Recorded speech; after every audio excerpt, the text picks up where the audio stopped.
Hello everybody, this is Mr. Rob and welcome back to episode number 48 of the Detroit Lions franchise here on Madden NFL 21.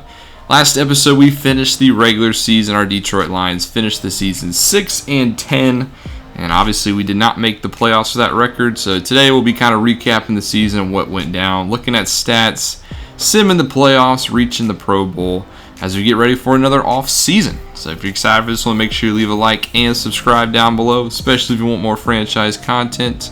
This will be a live comm episode, so I'll be talking as I go over it, so everything will be in full. Okay, so we'll start off by looking at our schedule. You can see in the standings we finished 6-10, third in the NFC North, only ahead of the 4-12 Chicago Bears. If you go by our schedule, we had a very up and down season, to say the least. First off, we started with a loss against the Baltimore Ravens, 27-10. Lamar Jackson did very well against us both in the air and the ground, as well as Huntley, who came in relief after Lamar went down. He rushed for like a 30-something yard touchdown, so we got beat pretty handily in our first game. Then in week 2, we faced the rookie Trevor Lawrence, the number 1 overall pick out of Clemson. We beat the New York Giants 27-20. Good play by both our offense and our defense in what was kind of a passing shootout, as our defense really struggled in the pass defense. So that was kind of very explicit early on, especially in week 3 on Monday Night Football. We lost to the Seattle Seahawks 35-14, so another blowout. Lost by 3 touchdowns in that one. And then we continued alternating our losses and wins with a week 4 win against the Chicago Bears in Chicago, 27-20. Picked off Nick Foles 4 times, including 3 from Jamie Collins, our captain of our defense this year. He had a phenomenal season that we'll check out shortly. And then we went into a little bit of a slump. Week 5, we lost at home to Arizona 21-14. We'll take a look at this game. Kyler Murray passed for 2 touchdowns against us. And on the ground, Kenyon Drake had a pretty decent day. Just struggled offensively to get anything going. Then we had our bye week, and then after our bye week, we lost against the Rams as well, 24-19. The score only reflects a 5-point loss, but we were getting blown out in that one. Made it close at the end, but lost our second straight game. And then kind of the same thing in weeks 8 and 9. Week 8 went to Minnesota. We're getting blown out in the first half. You can see 24-3 at half. Tried to make a game out of it, but ended up coming up in defeat again. And then in week 9, we lost at home to the Packers, 31-26. Packers were the best team in the league at this point. So we played them close, but otherwise another loss. Then we continued our home stretch by finally picking up a win against the Cleveland Browns, 45-29. Pretty big win considering the Cleveland Browns were at 500 at this point, and they are the defending AFC champions. And after they lost that game, they went on a run. So at least we were able to get a nice quality win over the Browns. And then we came back and beat the Vikings 44-31. We had a very good second half, and we were able to get that monkey off our back as Minnesota had dominated us dating back to last season. Then on Thursday Night Football, we ended our home streak with a 12-6 win against Chicago. Very defensive. It was pretty apparent that Nick Foles is not the starting quarterback that Chicago needs in this one. And our defense was able to lock them down as both teams didn't score a touchdown on Thanksgiving. Then we go to a 4-game rough road stretch where we start off though with a win against Cincinnati 35-21. But then our 4-game win streak turned into a 4-game losing streak, starting off with the loss against Tampa Bay. 21-19, Tom Brady, who was not very good in the first half, torched us in the second half. Let it come from behind victory by Tampa Bay. And then week 15, we lost 20-17 to San Francisco, a playoff team. Their defense was just all over us. We just could not get anything offensively. And then same thing in week 16, we played the Green Bay Packers and got destroyed, 49-14. Stafford got picked off 3 times, and we just looked horrible on primetime television. And then in the season, we actually were able to score points, but our defense wasn't able to hold up, and we lost 38-35 to the Steelers to wrap up 6-10. So look at us. It was a bit of a streaks. Lost 4, won 4, lost 4. So a very streaky team to say the least. If you look at our team stats, which we'll take a look at next, offensively we were 26, so bottom half of the league.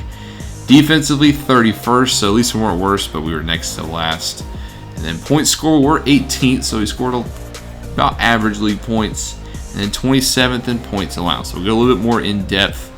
Offensively, just struggled offensively, mostly in the run game. In the pass department, we were a little below league average, and then rush yards, we were towards the bottom with 1,500 rush yards. On defense, our pass defense was probably way worse. We were one of the worst pass defenses in the league, only better than the Patriots and the Bengals. And then our run defense was also pretty bad, only better than the Broncos and the Saints. We did collect a lot of sacks, though. We did lead the league in sacks, had 55 of those. And then we did have 14 interceptions, which was about top 10-ish. However, we also did turn the ball over a good bit. So we'll look at our turnover differential last. Don't like to look at penalties. Turnover differential, we ended up -7, so one of the worst in the league. We gave the ball away quite a bit. 27 times we gave the ball away, 20 takeaways. So we had a lot of takeaways. I think we gave the ball away the worst in the league. So we'll go into team stat or player stats now to see where we stack up all of our players. Starting off with the quarterback position, Matthew Stafford, 4,100 yards, 28 touchdowns, but 24 interceptions. That is a career high, to say the least. A lot of those though weren't fully his faults. I had some bad reads. He got hit as he threw, stuff like that. But not what you like to see out of your starting quarterback. Threw 19 last year, 24 this year. His yards did go up, but not a good season for Stafford. And his future is in question. Yes, he's been our starting quarterback in Detroit for his whole career, but he is about to turn 34, and things can happen. One, he could just straight up retire, which would leave us blank at the quarterback position. Or he is entering the final year of his contract, and it's more of a team-friendly trade deal, so if we want to trade or cut Stafford, we could as well. Or we could keep Stafford. And I've kind of been taking a look at who is going to be a free agent quarterback-wise, and I do think it'll be wise to keep Stafford for another year, so I'm not going to fully commit to it, but I think in 2022, Stafford will be our starting quarterback. Chase Daniel's also under contract. He hasn't thrown a snap this year, or I think last year, but he is still just a backup on the team if he doesn't retire as well. In the rush game, we obviously struggled in the run department this year. Had a lot of games where we were very one-dimensional, which I think led to a lot of those interceptions. Carryon Johnson, our lead back, he rushed for 731 yards, 6 touchdowns. He is a free agent as well after this year, and I don't know if he's going to be back initially. His yards were down. He had his most touchdowns career-wise, but his average is also down. He did play all 16 games this year as compared to his previous 3 seasons, but he wants a 5-year deal. I like Carryon, and I think he'll be a big part of the offense going forward. I like the split between him and Swift, but I don't know if I want to give him a 5-year deal. So probably going to test free agency. I've thought about the franchise tag, but I don't know if he's quite worth that dollar. So we'll have to see what happens with Carryon Johnson. But we might let him test free agency, see what happens there, and if we can bring him back, we might. Part of the reason we might let him test is DeAndre Swift, our other back in our two-headed attack. He rushed for 614 yards, had 2 touchdowns this season. He was a lot more involved in the pass game this year. As you can see, he had 87 catches for only 578 yards, but he did have 5 scores. I like Swift. I think he's a big part of the offense. I think he kind of outshines Johnson. But the thing I worry about with Swift is I'm not sure if he's ready to take that jump to be a full-time starter. Because obviously if we let Johnson go, Swift will turn into running back number 1. And I don't know if he's quite ready to get the majority of the snaps. He is 5'8", which is a little worrisome, so he is kind of small. But at the same time, I don't want to maybe take a draft pick on him because we did just spend a second-round pick on a running back a couple years ago. And we did draft a running back last year in Trey Ragas. So I don't think I want to spend the high pick, and I'm not really wanting to spend top dollar for running backs, which is why I've thought about tagging Johnson. Otherwise, Stafford, he had 3 touchdowns on the ground. Ty Johnson had 2 carries, 1 touchdown. He also spent some time on the practice squad. A couple of other running backs, though, on roster. Trey Ragas, I'd like to see him get more snaps next year. And then Jarrett Patterson, an undrafted rookie, also, he got some snaps. I think he had a couple of catches, but he has star dev, so that's kind of interesting. But he kind of is in that same mold of Swift, so I like him more of a Swift backup, so to speak. In the receiving game, it was Kenny Gallaudet, 988 yards on 59 catches, 8 touchdowns. We saw him have that incredible Week 17 game against the Steelers. So you can see his season stats. He did miss a good chunk of change, but look at the production he had in those games. He did play 9 for 169 and 3 scores. Here's a 6 for 106, 4 for 82, 7 for 73, 5 for 130. I mean, he is by far and away our best receiver. If he was averaging his most yards per game, he's going to have his best season if he didn't get hurt. He only played in 12 games, so and we really struggled without Kenny Gallaudet. We had a hard time finding a number 1, so not much else to say about Gallaudet. He is the bona fide number 1. Our second best wide receiver was the rookie out of USC, the second round pick, Tyler Vaughns. 41 catches, 522 yards, 1 touchdown. He was very good in the slot because Danny Amendola also got hurt, so I thought he did a good job filling that role. However, once we moved him outside, once Kenny Gallaudet got hurt, he kind of struggled more outside. He is a route runner archetype, so I kind of put him more of those isolated one-on-one sides of the field because he has the route running ability to get open. It's just, can he make those tough catches? So I like to see some more production out of Tyler Vaughns in his sophomore season. Also had at wide receiver Cordero Patterson, 40 receptions, 466 yards, but he also had 5 touchdowns. So he was second on the team in scores, tied with DeAndre Swift. But we signed him last year to a 3-year deal. He was coming off of a career year in Chicago where he had over 1,200 yards and 10 touchdowns. Obviously not quite the same production, however, he was not relied on as much as he was in Chicago. So maybe it was a one-hit wonder year and he cashed in on a 3-year deal. As you can see, he's under contract for the next 2 seasons. However, it is relatively cheap, so I don't see it being a problem. And if we do want to cut Patterson, we can cut Patterson. But I'm also expecting a little bit of regression. He does have superstar dev. Hopefully that doesn't regress, as I do have dev trait regression on. Lastly, we'll kind of touch about Danny Amendola. 34 catches, 373 yards, 2 touchdowns. He had a great season last year. Unfortunately, spent a lot of time on the injured list this year. Oops, I actually hit depth chart. My bad. We'll go back to Amendola. If you look at him this year, last year he had 10 touchdowns. This year only 2. And he only played in 10 games. In 2 of those games he got hurt. So he played about half the season. He's on a 1-year deal, so I don't expect Amendola to be back at all next year.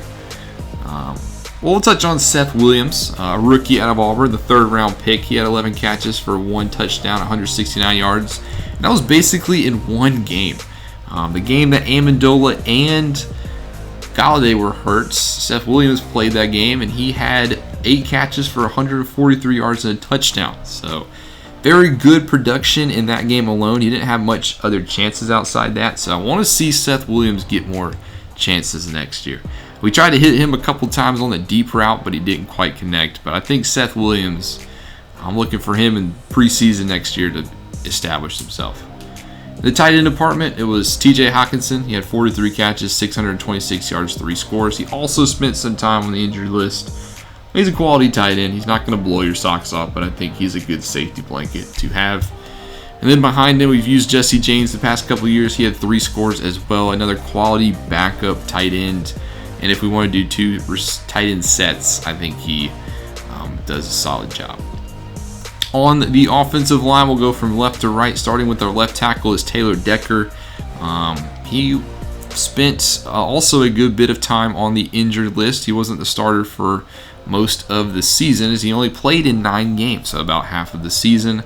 A third of the snaps he played last year. So he is under contract for next year and 2 more years. So I think he can be a solid left tackle, especially in Madden. It's a lot harder to find those bona fide offensive linemen. So I think he will stand out. So we had Jake Burton, an undrafted rookie at UCLA, play left tackle a lot this year. He will be probably brought back, but I mean, he is not starting quality at all. At left guard, Joe Dahl filled in the spot. He didn't play very good. He wasn't really good at moving people out of those run lanes. He gave up some sacks. Don't expect him to be on the team next year. He is a free agent. At the center position was Frank Ragnow. He is the captain of that offensive line. A stud center. He also missed a little bit of time, and that kind of hurt as well. 88 awareness. That's really helping out in the run game as well as in assignments. At right guard, Kelechi Osemele only gave up 1 sack. So pretty good in the pass game. I don't think he was as good in the run game, but that's not his forte. You can see he's more of a pass blocking right guard. He also spent some time on the injured list. He is 33, so he is up there in age. So these are things we got to worry about with our players. Where is General? There it is. So he played in... hold on, I can't find it. Oh, I'm looking at his blocking stats. I'm going to look at his general stats. Played in 12 games, so played about 3/4 of the season. And then lastly, at right tackle, we have Vaitai, our overpaid right tackle. He gave up 8 sacks.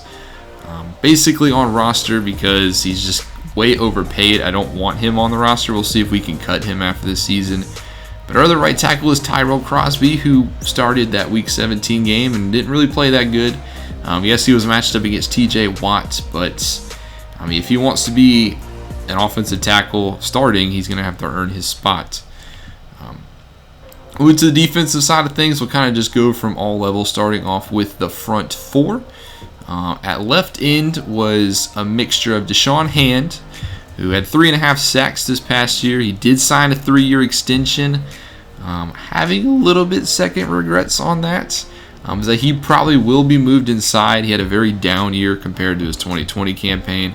I think just the fact we were switching from a 3-4 to a 4-3 kind of was left out on the edge. Didn't really get put to his max potential as he is more of a DT type of player. So hopefully he'll have a bounce back in 2022. Trey Flowers, 12.5 sacks for him. He is the stud up front. Very good in the run game, very good in the pass game. As you can see, his numbers, 16 last year, 12.5 this year. Only 2 tackles for a loss, so it wasn't as good in the run game. But I think it has to go back to that 3-4 to 4-3. I think he's more of a 3-4 inside player. And I think that kind of hindered his production a little bit. He is under contract hugely for the next 2 years. So hopefully Trey Flowers doesn't regress all that much anytime soon. At defensive tackle, Marvin Wilson, the number 10 overall pick out of Florida State. He played very good in the run game down the stretch, and he was very good in the pass game as well. He logged 9.5 sacks, 5 tackles for a loss. Played very well down the stretch. So it was good to see Marvin Wilson kind of turn that corner as the season went on. And then across from him in base packages was our other defensive tackle, and that was Danny Shelton. He wasn't on the field in nickel downs, and he is also a free agent. I've talked about going from a 3-4 to a 4-3, and I think he's kind of that odd man out. He's more built for that nose tackle spot. So Danny Shelton probably won't be back with the team next year. At linebacker, it starts with Jamie Collins. It has to start with Jamie Collins. 178 tackles, led the league in tackles, 4 interceptions, 6 sacks. The captain of the defense.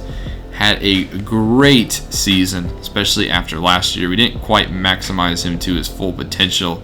Used him more as a pass rusher last year, and he still logged 8 sacks. But in my opinion, that's not his specialty. He's more of a inside backer, pass coverage backer. And I mean, he proved why. 4 picks, 178 tackles, 14 tackles for a loss. Filled his role in the run defense. What a season for Jamie Collins. At middle linebacker, we had Jelani Tavai starting, but he didn't quite get most of the snaps. He kind of got benched after porous pass defense. And the player I do want to talk about was Nate Lammon, the rookie. He had a good season in pass defense. He filled in for Tavai, and he kind of sparked that 4-game win streak. He had his first career interception, but drafted in the 4th round this past year. He was our nickel linebacker, and he should keep that spot. On the other side, we had Chandler Jones. He didn't quite play that much, but he did make use of his time. 3 sacks, 1 interception. He is regressing, however. And he's kind of at the same thing. Doesn't really fit what our 4-3 defense wants to do. So I think Christian Jones will let him walk in free agency. And then in the secondary, we had Justin Coleman starting off. He had 113 tackles, which usually isn't good for a corner. You don't want a corner to have that many tackles. He had one interception. He had some good games. He had some bad games. There were a lot of games where I wasn't calling his name, which is good for a corner. But he also had some games where he gave up a good bit of catches, which is kind of surprising given his ratings, but he's still a top corner. However, he is due $11.5 million next year, so I've tossed around the idea of maybe trading Justin Coleman in the offseason. It just depends on if we really want to go the rebuild mode. So I've toyed with the idea of trading him. Let me know if you think that's a good idea in the comments. Also, we had Desmond Trufant, our second/third ranked corner, played outside. Played good, played decent. He is 31, so I don't know how much longer he will be around. He had 3 interceptions this season, and he is under contract for $12.5 million next year. So that's kind of why I want to trade Coleman or Trufant, I guess, because that's a lot of money to tie up into 2 corners, especially when you have Jeff Okudah, who had a great sophomore season. 3 interceptions for him, and he made plenty of plays on the football. You can see his ratings, very good in man coverage. He's made a jump. He's up to an 83 overall in his second season. He played very good in pass defense. Usually covers the best receiver anyway, so he's kind of the number 1 already. So that's why it kind of makes Coleman and Trufant expendable. Okudah had a phenomenal season. And the safeties, Anthony Levine was a starting free safety. He had 1 sack, 1 interception, 88 tackles. He was kind of serviceable. Don't really expect him to be on the team next year. It was kind of a 1-year rental anyway. And then Tracy Walker, a strong safety, didn't make any plays in the interceptions. Played pretty decent in run defense, though. I think he could have played better in coverage, but he's still young. He can still step it up. In the secondary, or in the specialist, Prater was near automatic. He only missed 1 field goal. Was perfect from extra points. And then Jack Fox did pretty well in the punt game as well. In return game, Patterson, he did have that 1 kick return touchdown. I think he did make the Pro Bowl for returning. If I was looking at his progression history, I think I saw that. But he didn't have a punt return touchdown, even though I thought he did a very good job returning punts. So that does it for our player stats. We'll take a look at league leaders real quick. That'll kind of wrap us up here for the live comp part of the episode. Passing-wise, Tannehill led the league with 4,900 yards, followed by Phillip Rivers, Josh Allen, Aaron Rodgers, Matt Ryan, Baker Mayfield. Passing touchdowns, it was also Tannehill with 38. He is your front runner for MVP. Who would have thought Ryan Tannehill would get MVP? Pat Mahomes had 37, 36 for Ryan Wilson, and 35 for Prescott. And interceptions was Matthew Stafford. Phillip Rivers also had 20, but he played a lot better down the stretch. He was throwing interceptions like a madman early on. Tua and Cam also had 19. Rushing-wise, Ezekiel Elliott is your league leader in rushing, 1,800 yards, 16 touchdowns. Chubb had 17 touchdowns and 15, so running back number 1 or running back 1 at B. Okay, Mixon also had 1,300. Kamara, Christian McCaffrey, Cook, Leonard Fournette, Bell, Connor, Henry, and Marlon Mack round out your 1,000-yard rushers. Double-digit touchdowns, Chubb, Ezekiel Elliott, Carson had 15, Goats, Edwards had 13, Mixon 12, so Bell, Singletary, Gordon, and Eckler. Receiving game, your receiving leader was Adam Humphries. Man loves their slot receivers. In terms of receptions, he also led the league in receptions with Tyreek Hill and Devin Funchess. Funchess had 96 catches. Golden Tate was second with 1277, the former Lion, followed by Julio Jones, Jamison Crowder, Stephon Diggs, Devontae Adams, Tyreek Hill, Brandon Cooks, Michael Thomas, Deebo Samuel, go Gamecocks. The rookie Rashad Bateman out of New England had a 1,000-yard season and 12 scores. A.J. Brown, Mike Evans, Juju, Marquise Brown, Jarvis Landry, Devin Funchess, Cole Beasley, Antonio Brown, who signed with Jacksonville in the offseason, and Zay Jones round out your 1,000-yard receivers. Touchdowns, Humphreys, Curtis Samuel, and Justin Jefferson all had 14. Traquan Smith and Rashad Bateman had 12. Blocking, your worst offensive lineman, Cameron Irving, 18 sacks given up. Kai Becton gave up 16, as well as Justin School. Defense, Collins was your league leader in tackles, followed by Alexander Johnson, Bernard McKinney, Levante David. Sacks, we know Aaron Donald broke the NFL record that stood for 20 years. He broke Michael Strahan's 22.5 sack season with 23. Myles Garrett, 18.5, followed by Calais Campbell, Bosa, Ed Oliver, Bradley Chubb, Leonard Floyd, Nick Bosa, and Damon Harrison. Interceptions leader, 7 for Jalen Mills, 7 for Tre'Davious White. And then we'll go to forced fumbles. Your leader in that regard was Jamal Adams and Reuben Foster. But that'll do it for the league leaders section. That'll actually do it for the live comm. Last thing I will show you is the playoff bracket. Here it is. I showed it at the end of last episode. But in the simulated portion, I will simulate the games. I'll talk about each one in the post-live comm sessions that'll be coming up in momentarily. But here's the playoff bracket. Let's see who won each game. Start off with the first game of the wildcard weekend. The Chiefs, they beat the Raiders in an AFC West battle 28-21. Mahomes, 3 touchdown passes led his team to victory. Only 186 yards, so not that much. However, 100 of those yards and 2 of those touchdown passes were to Sammy Watkins. So the Chiefs, they will get past the Raiders, and the 2 seed will move on. In the next matchup, going to flip to the NFC, where the Packers are upset by the San Francisco 49ers 30-28. Both quarterbacks looked phenomenal, 349 pass yards apiece and 4 touchdowns. However, Rodgers was picked off 3 times. Deebo Samuel, 100 yards and 3 scores. Go Gamecocks, as Deebo Samuel represents. And the 49ers will move on, so that means they will face the Seattle Seahawks no matter what. Now back to the AFC, where the Pittsburgh Steelers are upset as well at home 38-13. A big win for Tennessee. Ryan Tannehill, the MVP favorite, throws 3 touchdowns. Winston, he had 2 interceptions, so maybe a little bit too big of a stage for Winston as he was upstarted by Tannehill.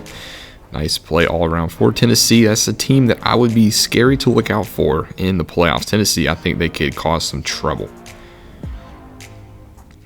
Next up at NFC East battle is Cowboys football team 3, and this time the football team gets the last laugh. Final score 28-24. So another road team picking up a victory. Kamara, 132 yards and a touchdown on the ground. Big pickup by Washington in free agency. He's panning out. A couple of touchdowns, passes for Haskins, and on defense, sacks for Reuben Foster, Justin Foster, and a couple of others to go around for Washington as they proved too much. Back in the AFC, the defending AFC champion Browns, they get their win on the road 24-17 against the rookie Justin Fields in his first playoff game. He looked pretty decent, 218 yards and a touchdown, but it was Baker Mayfield and company who had a much better performance. Landry, 2 touchdowns. Antonio Brown also had one for Jacksonville. He was the favorite target of Fields all season, so he definitely helped his progression. And then we got back to the NFC. The Falcons beat the Vikings, who are arguably the hottest team in football, coming to this game 30-27, 445 pass yards for Matt Ryan. Cousins did have 3 touchdowns, however, it wasn't enough to beat the Falcons. Touchdowns for the rookie, as well as a few for Minnesota. On defense, a lot of tackles for Minnesota. Grady Jarrett, Marlon Davidson with 2 sacks apiece, as the pass rush was too much. And that'll do it for the wild card round. Here's a look at the divisional round matchups, as we had Bills, Titans, Chiefs, Browns, Seahawks, 49ers, and Falcons football team. So we'll have to see how they go, starting with the 1 seed in the AFC. And the Bills get blown out at home by Tennessee, 49-14. Tannehill, 3 touchdown passes. Allen was intercepted 4 times. Posted a 47.7 QBR, not very good. Tannehill also added 1 on the ground. Diggs did have 2 catches, but Levine Toilolo, Corey Davis had those for Tennessee. And Tennessee's defense just outplayed Buffalo, had more sacks and 2 interceptions apiece for Byer and Jackson. In the NFC side of things, the number 1 seed in the NFC also goes down. The Seahawks, they lose at home 24-21 to San Francisco. They're trying to get back to the Super Bowl. Both quarterbacks, 2 touchdowns apiece, almost identical stat lines. Carson did have a touchdown on the ground, as well as Kyle Juszczyk, as he continues to put in work at that fullback position. Deebo had 88 yards, didn't have a score though, but 49ers, they inch out a victory. So both 1 seeds are down in both conferences in the divisional round. We'll flip back to the AFC, where the Browns, their hope of going back to the Super Bowl is ended by Kansas City, 31-28. As these have been the past 2 representatives of the Super Bowl in the AFC. The Chiefs, they get 1 step closer to going back as they beat the Browns in a very good matchup. Beckham, Kelsey, Hill had scores, as well as Hooper and a few others. But the Chiefs, they continue to look dominant, and you know how the Chiefs get. They are a scary team once they get rolling. And lastly, in the NFC, the football team, they beat the Falcons 28-19. So Washington will move on to the championship game of the NFC. Haskins had 2 touchdowns. Kamara and Hunt both had one on the ground. So that two-headed monster has been very good out in Washington. If you remember last year in Cleveland, they made the Super Bowl behind their dominant two-headed running attack. So Washington trying to follow a same mold. So here are your championship matchups. It's the 2 Chiefs versus the 6 Titans, and the 6 football team versus the 7 49ers. So we'll have to see how both go. We'll start off with the AFC, where the Chiefs make it back to the Super Bowl. They end the Titans' run 35-21. So the Chiefs going back to the Super Bowl for the second time in 3 years, looking for another ring from Mahomes. 4 touchdown passes. Trey Lance, I think, actually had to come into this game. I think Ryan Tannehill got hurt. But the Chiefs and their offensive firepower get it done. So they will be matching up against who from the NFC?